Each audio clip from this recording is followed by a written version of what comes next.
আমরা আজকে WBPSC anti corruption student unity গ্রুপের পক্ষ থেকে সব আপামর সাধারণ ছাত্রছাত্রীরা মিলে পিএসসি অফিসে ডেপুটেশন দিতে এসেছিলাম। সেক্রেটারি স্যারের সাথে মোটামুটি 1-1.5 ঘন্টা কথা হলো। তো প্রথমেই ডেপুটেশন কপিটা সবাই একটু দেখে নিন, সবাই ডেপুটেশন কপিটা একবার দেখে নিন।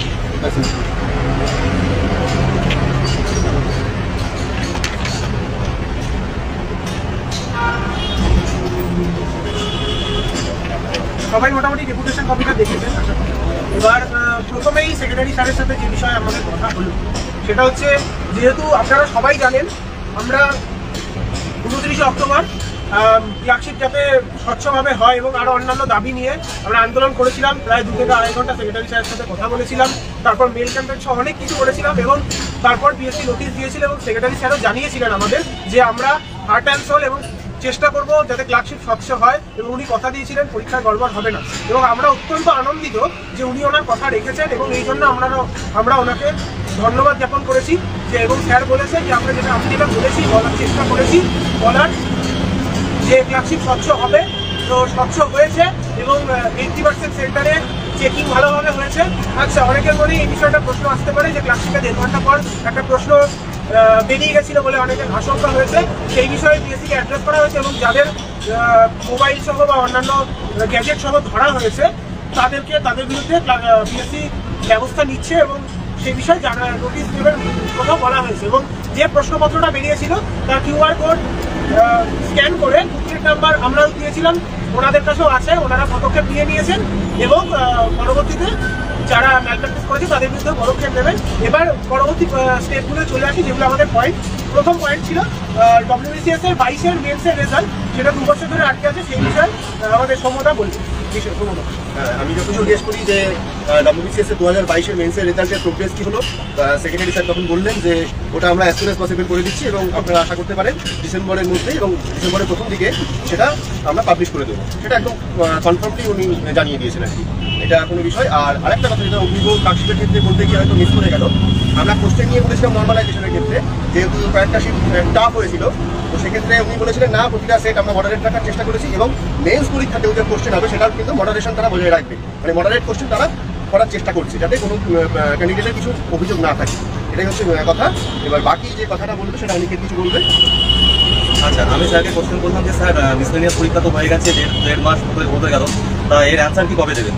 বলছে অ্যান্সার কি যেটা আছে সেটা হচ্ছে এই ডিসেম্বর মাসের 6 থেকে 7 তারিখের মধ্যে তোমরা মোটামুটি অ্যাজাম্পশন অ্যান্সার কি পেয়ে যেতে পারো, মানে পেয়ে যাবে আর কি। এটাই স্যার আশ্বস্ত করলেন। আর পরপর যে পরীক্ষাগুলো আছে ধাপে ধাপে যেগুলো আছে, যেমন তারপরে বেরোবে হচ্ছে ল্যাব অ্যাসিস্ট্যান্টের, তারপরে 7 থেকে 8-এ, আর তারপরে ক্লার্কশিপ বললেন উনি 12 তারিখে, একটা হাইস্ট 12 তারিখে ওই ক্লার্কশিপের যে অ্যান্সার কি সেটা পাবলিশ করে দেবেন।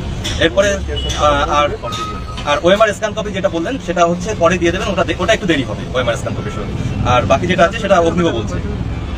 আচ্ছা, ওএমআর স্ক্যান কপির ব্যাপারটা অনেকটা বললো, ওটা দেরি হবে একটু। আর ওটা মোটামুটি মাধ্যমিকের আশেপাশে ফেব্রুয়ারি নাগাদ দেওয়ার চেষ্টা করবেন, যেহেতু নতুন এজেন্সি এসছে, সরবরাহ হতে একটু সময় লাগবে, তো সেই জন্য ওটা একটু সময় লাগবে। আচ্ছা, ভ্যাকান্সির ব্যাপারটা অনেকে তার পরে একবার বলে দিই, আমি অন্য পরীক্ষার ব্যাপারটা বলে দিই। ক্লার্কশিপ মিসলেনিয়াসের ভ্যাকান্সির ব্যাপারটা দাদা পরে বলে দেবে। ল্যাব অ্যাসিস্ট্যান্টের অ্যান্সার কি ব্যাপারেও বললো। আরেকটা বিষয় সেটা হচ্ছে ল্যাব অ্যাসিস্ট্যান্টের একটা ইলেকট্রিক্যাল ইঞ্জিনিয়ারিংয়ের পরীক্ষার সাথে পলিটেকনিক কলেজের বিষয়ে একটা পরীক্ষার ইন্টারভিউ আছে আগামী সম্ভবত 16-17 থেকে 23-24 অব্দি চলবে ডিসেম্বরে। এবার তার সাথে আরআরবির জেই এবং টেকনিশিয়ান গ্রেড 1 গ্রেড 2 এই পরীক্ষাগুলো ডেট ক্ল্যাশ করেছে। এবার উনি যেটা বললেন, যাদের সমস্যা তারা এসে একটা সাদা কাগজে নিজেদের পরীক্ষার প্রমাণ সহ বা ইন্টারভিউ প্রমাণ 9 ডিসেম্বর ওনারা ডেট ঘোষণা করবেন। যদি কারো ক্ল্যাশ করে যায় তারা কিছুজন এসে যদি ঘোষণা করেন তাদের জন্য আলাদা ডেট দিয়ে দেবেন। এই নিয়ে চিন্তা করার কোনো ব্যাপার নেই, ইন্টারভিউ ডেট দিয়ে দেবেন। আচ্ছা, এরপর যেটা কথা আসছে, অডিট অ্যাকাউন্ট সার্ভিস 2021 যে পরীক্ষা হয়েছিল এবং ইন্টারভিউ হয়েছিল, কমপ্লিট হয়েছিল সেপ্টেম্বরের 18, 2024 সেপ্টেম্বরের 18 তারিখে। ওটার রেজাল্ট সেক্রেটারি স্যারের হাতে চলে এসছে, স্যার একবার ফাইনাল স্ক্রুটিনি করবেন। আর মোটামুটি 7 তারিখ থেকে 8 তারিখের মধ্যে ওটা রেজাল্টটা মোটামুটি মিসলেনিয়াসের আগেও দিয়ে দিতে পারে অ্যান্সার কি, আর 7 তারিখ থেকে 8 তারিখের মধ্যে বিষয়টা উনি দিয়ে দেবেন। আচ্ছা, এরপরে মিসলেনিয়াস আর ক্লার্কশিপের অ্যান্সার কতগুলো ভ্যাকান্সি আছে সেই বিষয়টা অনেকের দেওয়া। স্যার যেটা বললেন মিসলেনিয়াসের ভ্যাকান্সি অ্যারাউন্ড 5000, মানে 5000 প্লাস, 500 প্লাস, সরি 500 প্লাস ধরে রাখতে পারবো। এবার একটা একটু সমস্যা হচ্ছে, যেটা রোস্টারের একটা প্রবলেম করছে, কিছু কিছু ডিপার্টমেন্টে রোস্টারের প্রবলেম করছে, একটা বড় ভ্যাকান্সি আসার সম্ভাবনা আছে। সেটা যদি রোস্টারের গন্ডগোলটা যদি মিটে যায় তাহলে সেটা 650-700 হয়ে যাবে মিসলেনিয়াসের ভ্যাকান্সি। আর এই মুহূর্তে আপাতত 500 প্লাস ধরে রাখবো। আর ক্লার্কশিপের ভ্যাকান্সির কথা যেটা বললেন স্যারের সাথে কথা হলো, ক্লার্কশিপের ভ্যাকান্সি স্যার জানালেন এই মুহূর্তে ক্লার্কশিপের যে ভ্যাকান্সি অ্যারাউন্ড 8500, মানে 8500 ভ্যাকান্সি মোটামুটি ধরে রাখতে পারো ভ্যাকান্সি। এটা পরবর্তীকালে কিছু কিছু ডিপার্টমেন্টও একই কথা, যে কিছু কিছু ডিপার্টমেন্টের রোস্টারের প্রবলেম আছে, সেগুলো যদি মিশিয়ে তাহলে আরো কিছুটা পরবর্তীকালে বাড়বে কিছুটা, মোটামুটি 8500 ধরে রাখতে পারো এর মধ্যে। আর আইডিও যে ভ্যাকান্সিটা আছে সেটা বললেন যে স্যার এই মুহূর্তে 91টা আইডিওর ভ্যাকান্সি আছে, 93টা ভ্যাকান্সি আছে, অ্যারাউন্ড 100 আইডিওর ভ্যাকান্সি আছে। আর যেটা হচ্ছে মোটর ভেহিকলস যে ইন্সপেক্টর আছে, সেই মোটর ভেহিকলস ইন্সপেক্টরের যে ভ্যাকান্সিটা আছে সেটা 50টা ভ্যাকান্সি আছে এই মুহূর্তে। সেটা পরবর্তীকালে 60-50টা, যেটা যদি পরবর্তীকালে কিছু বাড়ে সেটা। এই মুহূর্তে আছে 50 থেকে 60টা ভ্যাকান্সি। এইগুলোই আপাতত পিএসসির ভ্যাকান্সি বলতে, আর বাকি যেটা আছে সেটা সমতা বলছে। নতুন ভ্যাকান্সি বা ইন্ডিকেটিভ অ্যাডভার্টাইজমেন্টের ক্ষেত্রে আমরা যখন বলি যে স্যার এরকম তো হচ্ছে, আর যেহেতু ওবিসি কেস একটা চলছে, সেটা নাম এটা অবধি আমাদের কোনো এক্সাম হচ্ছে না, তো স্যার আমাদেরকে আশ্বস্ত করেছেন যে আগামী ডিসেম্বরের মধ্যেই ইন্ডিকেটিভ অ্যাডভার্টাইজমেন্টগুলো যেগুলো পেন্ডিং আছে সেগুলো করে দেবে, যেমন আইডিও, ডব্লিউবিসিএস অলরেডি করেই দিয়েছেন, জুডিশিয়াল সার্ভিস, তারপরে হচ্ছে এমভিআই, অডিট অ্যাকাউন্ট সার্ভিস, এই সমস্ত সার্ভিসগুলোর ইন্ডিকেটিভ অ্যাডভার্টাইজমেন্ট উনি যেটা আমাদের আশ্বস্ত করলেন যে ডিসেম্বরের মধ্যেই সব পেয়ে যাবে, এবং তার সাথে এক্সাম ক্যালেন্ডার সেটা জানুয়ারি মাসে আমাদেরকে উনি প্রোভাইড করে দেবেন। সেখানে আমরাও কিছু দাবি দাওয়া রেখেছি, যাতে প্রিলিমিনারি ডেটটার সঙ্গে যাতে মেন্সের ডেটটাও একটা টেন্টেটিভ ডেট কিছু বা টেন্টেটিভ মান প্রোভাইড করতে পারেন। তো উনি বলছেন অবশ্যই সেটা ভেবে দেখবেন। এই হচ্ছে কথা। এবার উনি কিছু বলবেন। আচ্ছা, ইডব্লিউএস এর ব্যাপারটা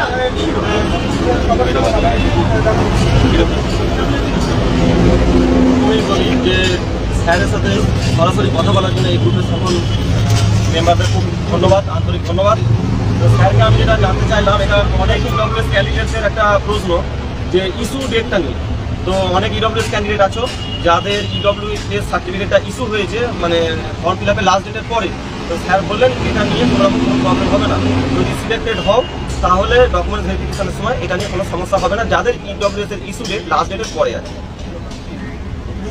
আলাদা কোনো নোটিশ কি দেবে ইডব্লিউএস? আলাদা নোটিশ যদি কি কিছু দেবে আলাদা, এই বিষয়ে তো নোটিশ দেওয়ার কিছু না। ইডব্লিউএস এর ব্যাপারে আলাদা করে কোনো নোটিশ দেওয়ার ব্যাপার নেই। না, এসে ইয়ে করলে ডাব্লিউবিসিএস এর মতন মানে যে ওটা সমস্যা বলে দিচ্ছি। ঠিক আছে। রনিকিতা ফায়ার করে। আচ্ছা, স্যারের কাছে যেটা জিজ্ঞেস করলাম যে ফায়ার অপারেটরের একটা 1000টা পি&এআর ডিপার্টমেন্ট থেকে শুনেছিলাম যে 1000টার মতো ভ্যাকান্সি আছে। তো সেই ব্যাপারটা স্যারের কাছে জিজ্ঞেস করলাম যে স্যার পি&এআর ডিপার্টমেন্ট থেকে 1000টা ভ্যাকান্সি দেখতে পাচ্ছি। তো স্যার যেটা বললেন যে ফায়ার অপারেটরের এই মুহূর্তে স্যার রিক্রুটমেন্ট করতে পারবেন না, কারণ হচ্ছে ফায়ার অপারেটরের কিছু পরীক্ষার কিছু আগের যে 2018 অ্যাডভার্টাইজমেন্ট যেটা আছে সেটার কিছু অসঙ্গতি হয়েছে, সেটার কিছু প্রবলেম হয়েছে, পরীক্ষা নিয়ে বহু সেন্টারের ঝামেলা হয়েছে এই নিয়ে। তা সেই হিসাবে স্যার বলছেন আমি আগে পরীক্ষা প্রসিডিওরটাকে পুরোপুরি শোধরাবো, পুরোপুরি সংশোধন করে দিয়ে দেন আমি ফায়ার অপারেটর অ্যাডভার্টাইজমেন্ট বের করবো। সেটা মোটামুটি বের করতে ফেব্রুয়ারি-মার্চ হয়ে যাবে ফায়ার অপারেটর। আর ফরেস্ট সার্ভিসের কথা যেটা বললাম স্যারকে, তার স্যার বললেন যে হ্যাঁ ওটার মানে ওটার ভ্যাকান্সি বা ওটার আমরা মোটামুটি হাতে পেয়েছি, এটা ডিসেম্বর কিংবা জানুয়ারির মধ্যে মোটামুটি বের করে দেওয়ার চেষ্টা করা হচ্ছে এখন। আর কিছু আর মোটামুটি আর বাকি যা আছে ওগুলো বলে দিচ্ছে। আচ্ছা, আচ্ছা, পেন্ডিং যেটা বললাম সৌম্যদা আগেই বলে দিয়েছে, নতুন নোটিফিকেশন যেগুলো সেটা হচ্ছে ডিসেম্বরে যার ইন্ডিকেটিভ আসছে, IDO, assistant engineer civil, WB judicial service, audit account service, এগুলোর আসছে। আর মোটর ভেহিকেলটাও আসছে, মোটর ভেহিকেলের ইন্ডিকেটিভ আসবে, উনি জানিয়েছেন। আচ্ছা, আর অনেকের প্রশ্ন থাকে নতুন যে পেন্ডিং রিকোয়ারমেন্টগুলো নিয়ে, অনেক দিন ধরে অনেক পরীক্ষা বেরোনি, কেপিএস, তার মধ্যে আছে KPS, assistant professor, ward master grade 3, ICDS supervisor, polytechnic lecturer, school SI, এগুলো মানে দুর্ভাগ্যবশত এখন অবধি নতুন করে ভ্যাকান্সি রিপোর্ট হয়নি। এবং উনি বললেন এরা ভ্যাকান্সি রিপোর্ট করেই না, অনেকদিন পরপর রিপোর্ট করে, আপাতত নতুন কিছু নেই। আর ইডব্লিউএস কাট অফের ব্যাপারে যেটা ডব্লিউবিসিএস এর মেন্স পরীক্ষার্থীদের প্রচুর ছোটাছুটি করতে এসেছিল, এবং আমরাও সেই বিষয়ে এসেছিলাম যাতে স্যার ইডব্লিউএস কাট অফটা আলাদা দেওয়া হয়।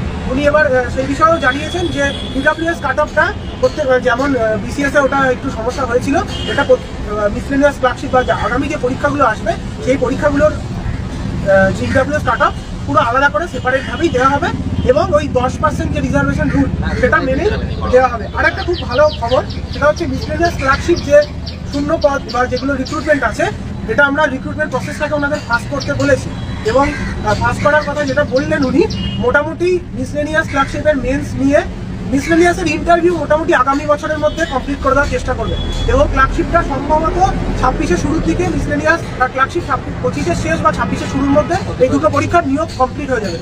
এই ঘোষণাটা আজকে উনি বলেছেন, এবং প্রসেস মোটামুটি আগামী যে পরীক্ষাগুলো 1.5 থেকে 2 বছরের মধ্যে প্রসেস কমপ্লিট করার চেষ্টা করবেন। এই বিষয়টা আর 15 গুণ ভ্যাকান্সির ব্যাপারটা তো বলেছিলেন, আমার অনিকেতটা বলেছিল, তো বললাম যে 15 গুণ ভ্যাকান্সি এখন ডাকা সম্ভব নয়, তবে 10 গুণ করে ডাকছে, সেটা তো ডাকবে, সেই বিষয়ে বলা হলো। আচ্ছা, আর পয়েন্টের মধ্যে থাকছে হচ্ছে আরটিআই। যার ফর্মটা বেরিয়ে গেছিল প্রশ্ন, হ্যাঁ ওটা বলা হয়েছে লাইভে বলা হয়েছে। প্রথমে আরটিআই এর ব্যাপারটা, যে আরটিআই যারা অনগোয়িং রিক্রুটমেন্টে আরটিআই করছেন তাদের তো আরটিআই রিপ্লাই দেওয়া সম্ভব নয়, সেটা ওই অনগোয়িং রিক্রুটমেন্ট প্রসেস কমপ্লিট হলেই হবে। যেমন WBCS 21-এর প্রসেস কমপ্লিট, এখন আরটিআই করলে তার রিপ্লাই পাবে। আর নর্মাল আরটিআই 2-3 মাসের মধ্যে দেওয়ার কথা বলা হয়েছে, অনেক সমস্যা থাকে তো সেগুলো দিয়ে দেবে। আর অনলাইন আরটিআই পোর্টাল, যেটা রাজ্য সরকার অনলাইন আরটিআই পোর্টাল চালু করেছে, তো অনলাইন আরটিআই পোর্টালের ব্যাপারটা ওনারাও বললাম যে স্যার উত্তরবঙ্গ বা বিভিন্ন দূরদূরান্ত জেলা থেকে, বাঁকুড়া, পুরুলিয়া হোক, ঝাড়গ্রাম হোক, মালদা, মুর্শিদাবাদ থেকে সবার পক্ষে তো প্রতিদিন আসা সম্ভব না বারবার। তো আপনারা যদি অনলাইন আরটিআই চালু করেন তাহলে খুব ভালো হয়। ওনারা এই বিষয়টি ভেবে দেখছেন, অবশ্যই বললেন। আর লাস্ট যেটা বলা সেটা হচ্ছে এই রিল্যাক্সেশনের ব্যাপারে। ওনারা যেহেতু কোভিড বা কেসের ব্যাপারে বলা হলো, ওবিসি কেসের জন্য ঝুলে আছে, তো ওনাদের বললো এটা সরাসরি সরকারের হাতে, ওনাদের কোনো সমস্যা নেই। আর ওনারা এই বিষয়ে সরকারকেও জানাবেন এবং এই বিষয়ে ভেবে দেখবেন। তো আর কারো কিছু বলার না।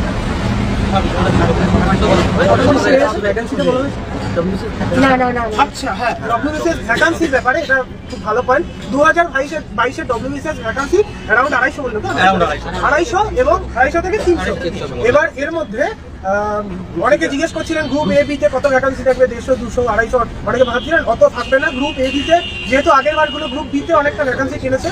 উনি বললেন গ্রুপ এ বি মিলিয়ে 50 থেকে 60টা ভ্যাকান্সি থাকবে। এবার সিডিতে ভালো ভ্যাকান্সি আছে, সিডিতে প্রায় 200-র কাছাকাছি, 150-200-র কাছাকাছি ভ্যাকান্সি আছে।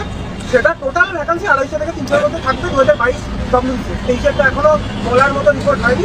আর প্রসেস যেহেতু চলছে, তাকে ইন্টারভিউর আগে একটা খবর চলে আসবে আমাদের রেজাল্টের সময়। মোটামুটি এইগুলোই আমাদের দাবি। আমরা আপনাদের সাধারণ ছাত্রছাত্রীরা যেভাবে আসি, আমরা তো কোনো রেজিস্টার সংগঠন বা কোনো রাজনৈতিক দল থেকে আসি না, অরাজনৈতিকভাবে সাধারণ ছাত্রছাত্রীদের দাবি নিয়ে আমরা সবাই মিলে আসি। এবং আমাদের তো কোনো নেতা তার হাতা কেউই নেই, আমরা সেই সবাই মিলে আসি। নতুন পুরনো যে যখন আসতে চায় তারা ঢোকে সবার দাবি নিয়ে। আমরা গুগল ফর্ম তৈরি করে প্রায় 200-250 ক্যান্ডিডেটের তারা রেসপন্স করেছেন, তাদের দাবি দেওয়াগুলোই আমরা লিখে